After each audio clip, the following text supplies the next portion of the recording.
तो हमारा उद्देश्य है कि ज्यामिति की समस्याओं को हल करना।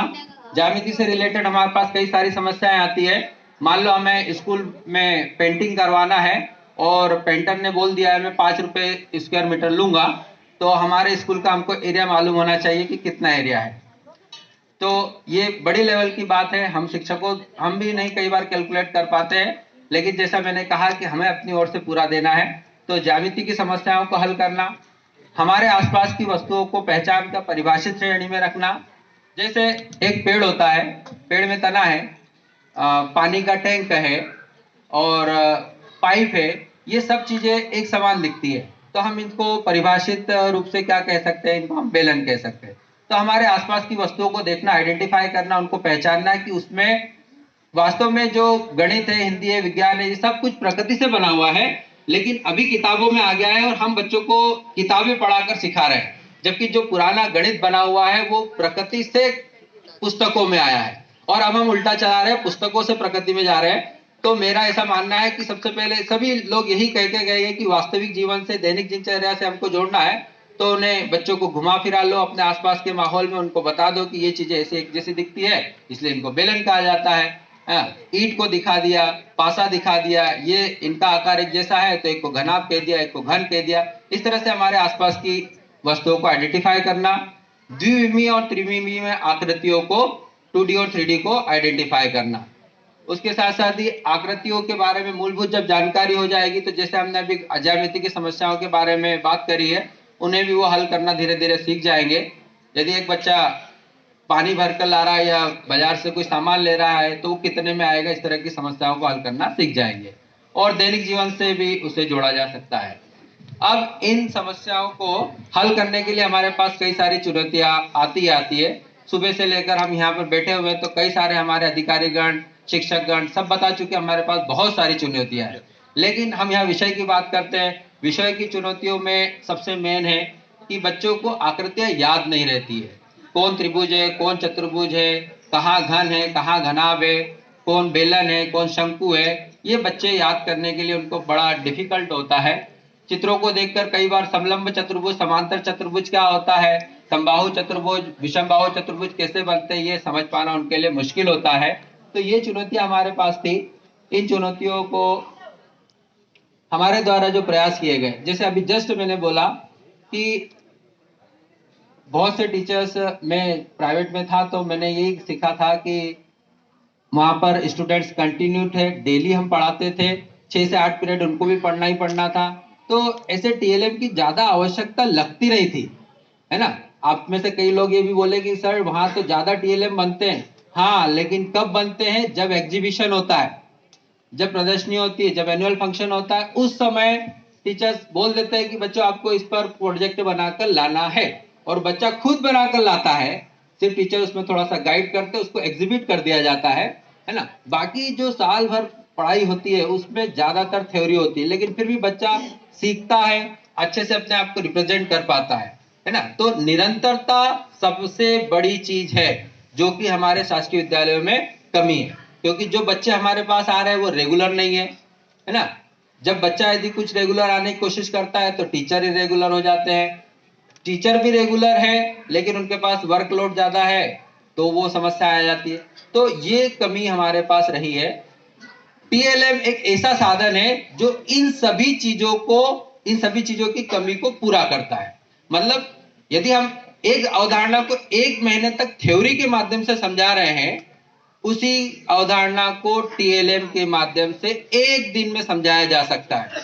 तो हमारी जो समस्या थी कि हमें समय कम मिलता है, हमें पढ़ाने का मौका नहीं मिलता है, उस कमी को दूर करने का साधन है हमारे पास टीएलएम।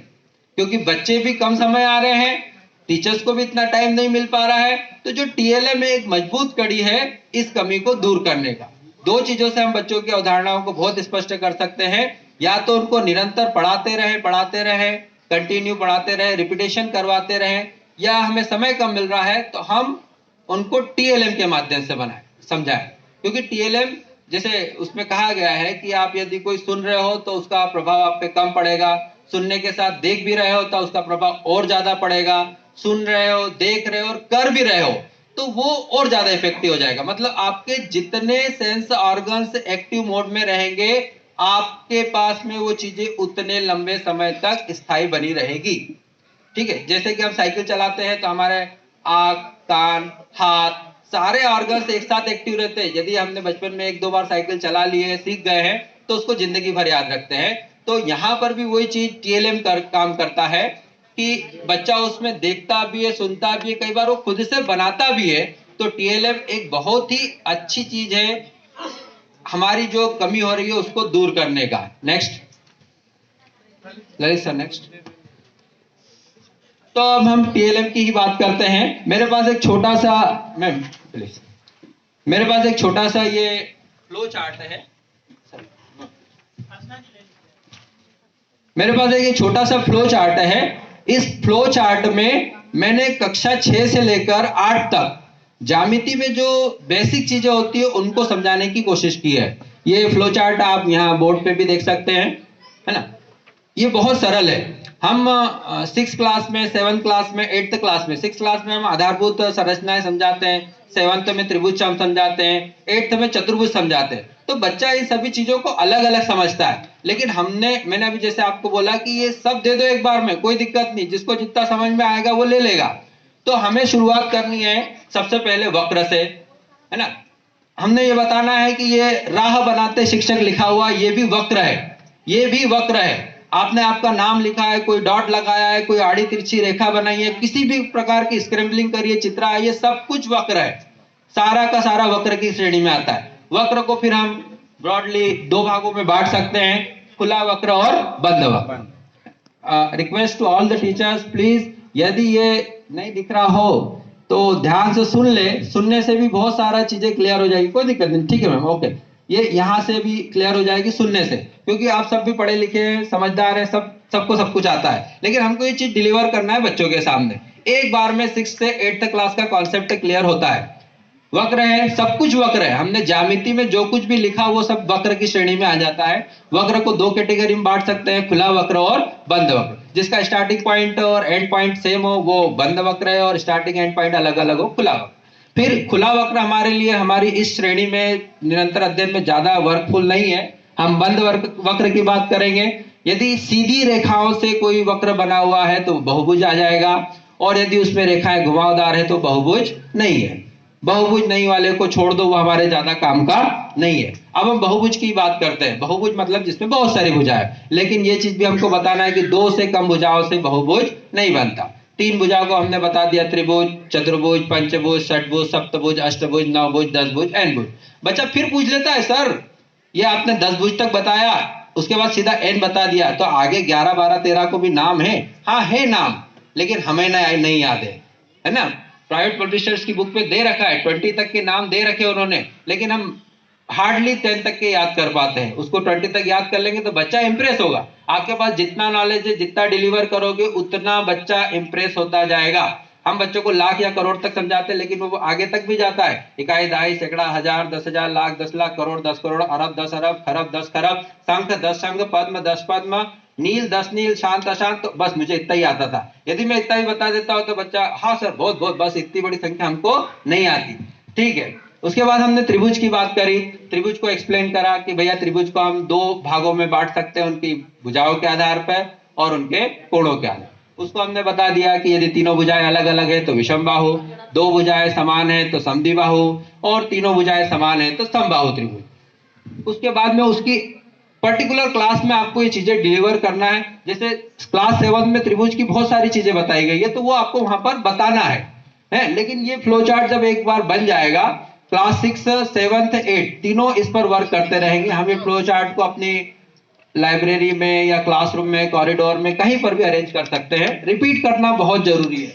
फिर उसके बाद में हमने चतुर्भुज की बात करी। चतुर्भुज का क्लास 8th में आएगा, है ना। उनकी विशेषताओं के आधार पर हम बांट सकते हैं। समलम चतुर्भुज है, जिसकी 2 भुजाएं समांतर हो, वो समलम चतुर्भुज, है ना। उसके बाद में समांतर है। ये सारे चतुर्भुजों को हमको एक एक करके बताते जाना है। कुल मिलाकर मेरा कहना यह है कि इस चार्ट को एक बार बच्चों के सामने रिप्रेजेंट कर दो। जिस क्लास में जितना होगा वो बच्चा एक्सेप्ट कर लेगा, बच्चे एक्सेप्ट कर लेंगे।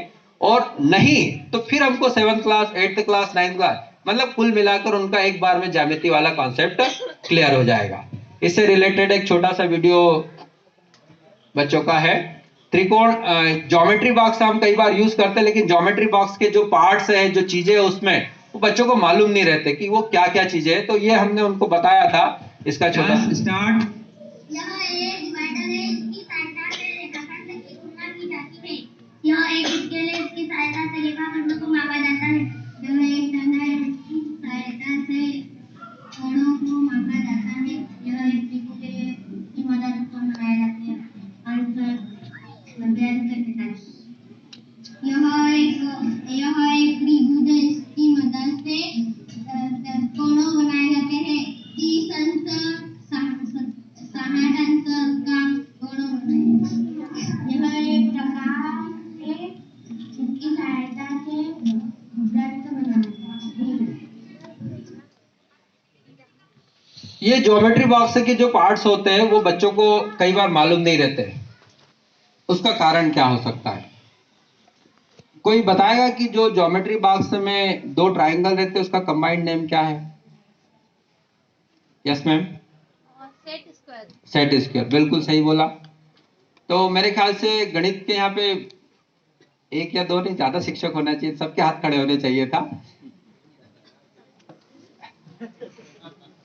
चलिए, तो हमारी इसी तरह से कोशिशें जारी है और अभी बच्चे भी सीख रहे हैं, हम भी सीख रहे हैं, सिखाने का प्रयास भी कर रहे हैं। धन्यवाद आप सभी का।